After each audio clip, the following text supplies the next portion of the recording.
about what does it feel like to be a perpetual foreigner. And so that's something that I talk about in the book too, is this sense that we consistently are not sure whether we belong or whether we are perceived as being part of society here. And so there is that feeling that our belonging is uncertain or it's up for negotiation. So there's this sense of feeling consistently feeling like you're a perpetual foreigner. Like you sometimes you're going to walk into a space and people are going to look at you and they're going to say, "Oh, she's a foreigner. Where's she from?" Or, and you don't know when and where that's going to happen. It could be your neighborhood, it could be your gym, it could be your school, your classroom, it could be a workplace, a boardroom you walk into, it could be your place of worship. It could be just going to the grocery store and somebody, says something to you or does something. As an example, I one of the stories that I start off with in the book is that I share when I was a child and we were on the playground and it was recess at school. And so we were in the outfield. I think we were playing kickball. Maybe it was softball. I'm not sure. So we were out there in the outfield and a girl turns to me and she says to me, "Go back to Indiana or wherever it is you came from." And what she meant was India, of course, but she didn't know. So she said Indiana. But I will just share that I never forgot that. You never forget when somebody tells you something like that. But then it happened again not too long ago. Actually, and the ironic thing is, I was in Chicago, I was downtown, and I was walking on the streets to a studio to record this very book, Beyond Ethnic Loneliness. I was on my way to record the audiobook. And on my way, on the first morning in the streets of Chicago, I was walking down the street and somebody looked at me and he said to me, "Go back to where you came from. We don't want you here." And he used some bad words, which I'm not going to repeat. So the thing is, it happened again. And so what I didn't now Chicago is a very cosmopolitan city.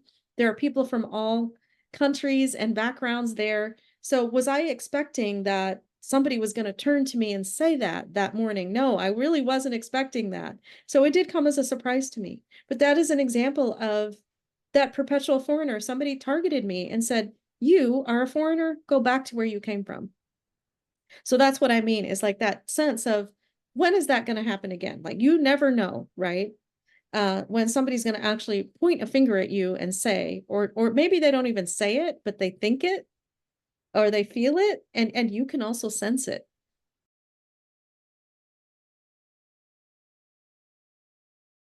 One of the things that as a person of color, as a minority, that we experience is this sense of sometimes we are invisible, sometimes we feel like um, we are not being seen, we don't have representation, our voices are not included in conversations, or we're not being heard. So there's that sense of invisibility. But on the other side of it, the interesting thing is, and the ironic thing is, there's also this sense of hypervisibility. And so what I mean by that is, here we are on one side feeling invisible, but on the other side, sometimes we're hypervisible. And sometimes, let's say, for example, topics that come in the news like immigration or the pandemic, and all of a sudden certain ethnic and racial groups are highlighted. For example, during the pandemic, it was the Asian population, and all of a sudden, Chinese Americans and Asians were thrust into the spotlight and were targeted. And so that is an example of being hyper visible, because all of a sudden you're being recognized, but not in a positive way. You're being actually targeted in sort of a negative way. So that is the tussle that we feel, is that sometimes we're invisible and then sometimes we're hyper visible, and we can't control when that's going to happen, or when we walk into a space, for example, what might happen when things happen in our world and in the news. How is that going to affect us and the spaces that we live in and participate in? So those are all factors in that sense of feeling visible, invisible, or hypervisible.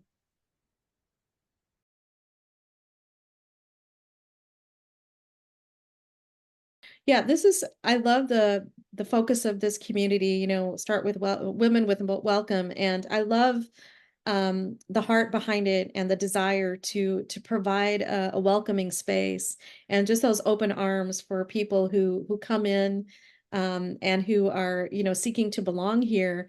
So that is just such a great question, Nicole. So I think number one thing I think is something that I think the listeners have, which is curiosity and love, right? I think that there is that desire to love and to be welcoming.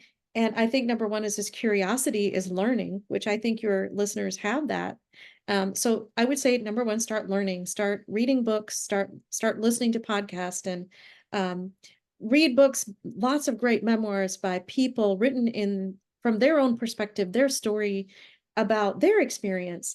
What was it like for them? I think that was huge for me because I don't know or understand what it is like for so many people, but that helped me immensely. And it just grew my appreciation and my understanding, my empathy for so many people who have amazing stories, who've come from so many different backgrounds and their experiences. So reading a lot and listening to stories and reading is one excellent way that anybody can do, being curious and just being a friend. I think people can ask the question, so what are you, in a different way. So perhaps they could just say, so how long have you lived in the Houston area? How long have you lived in the Atlanta area?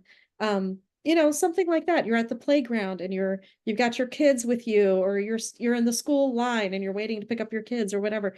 There's ways to ask that question without singling out that person that you recognize that they just look different from you, but they may not really be that different from you. Because, for example, when you look at me, I look Indian, but when I start talking, I used to actually have a Southern accent. So when I grew up in Alabama, I had a Southern accent. So when I'd open my mouth, people were like just taken aback because they didn't expect an Indian girl to have a Southern accent. So the thing is, like, that's just it. Like, that's part of the truth about all of us is that we might assume that, hey, she's Indian. She probably doesn't speak English, or maybe English is her second language. And actually, it's the opposite is true. Like, English is my first language. Um, so I think that those are a couple of things. I would also say, like, for the listeners of your audience, would be to ask ourselves this question: when I am in a space and when I am in a room and wherever that might be, to ask ourselves, whose voice is missing from this room? Whose voice is missing from this conversation?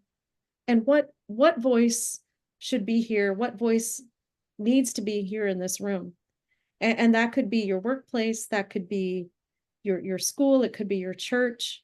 And just asking ourselves and reminding ourselves, who's missing? And are we having this conversation without this voice?